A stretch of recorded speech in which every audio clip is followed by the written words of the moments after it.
വിശ്വാസങ്ങളുടെയും പ്രതീക്ഷകളുടെയും കാലമായതുകൊണ്ട് തന്നെ ഞങ്ങൾ എല്ലാവരും ഇന്നൊരു നാലമ്പല യാത്രയ്ക്ക് പോവുകയാണ് കേട്ടോ.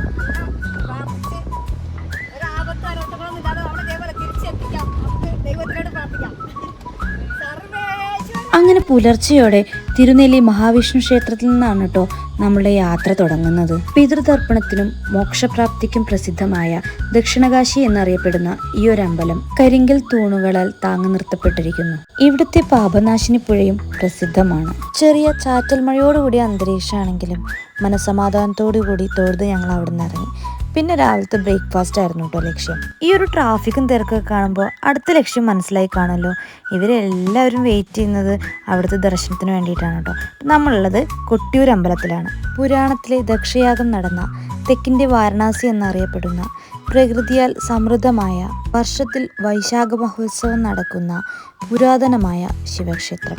വർഷത്തിൽ ഒരു മാസം മാത്രം തുറക്കുന്നതുകൊണ്ട് അത്യാവശ്യം നല്ല തിരക്കുണ്ടായിരുന്നു കേട്ടോ. എല്ലാവരും ഭയങ്കര റഷായിട്ടാണ് നമ്മൾ ദർശനത്തിന് വേണ്ടി വെയിറ്റ് ചെയ്യുന്നത്. മഴയുടെ സീസണും കൂടെ ആയതുകൊണ്ട് അതിൻ്റെ ഒരു കാലാവസ്ഥ പ്രശ്നം കൂടെ ഉണ്ടായിരുന്നു കേട്ടോ. ബാവലിപ്പുഴയുടെ തീരത്താണ് കേട്ടോ ഈ ഒരു ക്ഷേത്രം സ്ഥിതി ചെയ്യുന്നത്. ഇവിടെ തന്നെ അക്കരെ കൊട്ടിയൂരും ഇക്കരെ കൊട്ടിയൂരും എന്ന് പറഞ്ഞിട്ട് 2 ക്ഷേത്രങ്ങളാണുള്ളത്. ദക്ഷന്റെ മകളായ സതി ശിവനെ വിവാഹം കഴിച്ചത് ദക്ഷന് ഇഷ്ടാവാത്തത് കൊണ്ട് ഒരു യാഗം നടത്തുകയും ആ യാഗം നടത്താൻ ശിവനെ വിളിക്കാത്തതിൻ്റെ പേരിൽ സതി യാഗാഗ്നിയിലേക്ക് എടുത്ത് ചാടുകയും ചെയ്തു എന്നൊക്കെയാണ് കേട്ടോ പുരാണങ്ങളിൽ പറയുന്നത്. എന്തായാലും ഏറെ നേരത്തെ കാത്തിരിപ്പിനൊടുവിലാണ് കേട്ടോ തൊഴുതിറങ്ങിയത്. പിന്നെ അവിടെ തന്നെയുള്ള ഒരു കൊട്ടേരിക്കാവ് എന്ന് പറയുന്ന ഈ ഒരു അമ്പലത്തിലും കൂടെ പോയി അവിടുത്തെ പ്രസാദമായിട്ടുള്ള അവിലൊക്കെ വാങ്ങിച്ച് കഴിച്ചതിനു ശേഷമാണ് കേട്ടോ ഞങ്ങൾ ഇവിടുന്ന് തിരിച്ചിറങ്ങുന്നത്. തിരിച്ചിറങ്ങുമ്പോഴാണെങ്കിൽ കൂടെ തീർത്ഥാടകരുടെ ഒരു പ്രവാഹം തന്നെ വന്നുകൊണ്ടിരിക്കുകയാണ് കേട്ടോ. പിന്നീട് തൊട്ടടുത്തുള്ള ശ്രീനാരായണ ഗുരുദേവ ക്ഷേത്രത്തിലേക്കാണ് കേട്ടോ പോയത്. ഇവിടുത്തെ ഉത്സവത്തിലെ കൗതുകമായിട്ടുള്ള ഒന്നാണ് കൊട്ടിയൂർ മാത്രമുള്ള ഈ ഒരു ഓടപ്പൂവ്. ഭൃഗുമുനിയുടെ വെളുത്ത താടിയുടെ ഓർമ്മയ്ക്കാണ് ഇത്ര ഈ ഒരു ഓടപ്പൂക്കൾ. അങ്ങനെ ഏകദേശം ഉച്ച കഴിഞ്ഞിട്ടാണ് കേട്ടോ ഞങ്ങൾ അവിടെ നിന്ന് ഇറങ്ങിയത്.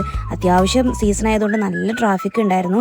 അപ്പോൾ നിങ്ങൾ കൊട്ടിയൂർ പോകാൻ പ്ലാൻ ചെയ്യുന്നവരാണെങ്കിൽ പുലർച്ചെ അവിടെ എത്തുന്ന പോലെ പോകാൻ നോക്കുക. അതേപോലെ തന്നെ വൈശാഖ മഹോത്സവം നടക്കുന്നതിൻ്റെ മിഡിൽ ദിവസങ്ങളിൽ പോകാൻ നോക്കുക.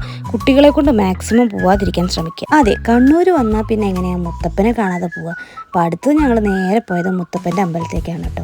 എൻ്റെ ഏറ്റവും പ്രിയപ്പെട്ട മുത്തപ്പൻ്റെ അനുഗ്രഹം വാങ്ങി ഇവിടുത്തെ ഫേമസ് ആയിട്ടുള്ള കുപ്പിവളക്കടയിലെ കളക്ഷൻസൊക്കെ വാങ്ങി ഞങ്ങൾ നേരെ തിരിച്ചു പോന്നു. ജീവിതത്തിൽ ഒരിക്കലെങ്കിലും നമ്മൾ ഈ കൊട്ടിയൂർ അമ്പലം കണ്ടിരിക്കണം കേട്ടോ. അപ്പോൾ നിങ്ങൾ കൊട്ടിയൂർ അമ്പലത്തിൽ പോയിട്ടുണ്ടെങ്കിൽ പോകാൻ പ്ലാൻ ചെയ്യുന്നവരാണെങ്കിൽ കമൻറ്റ് ചെയ്യണേ. ബൈ.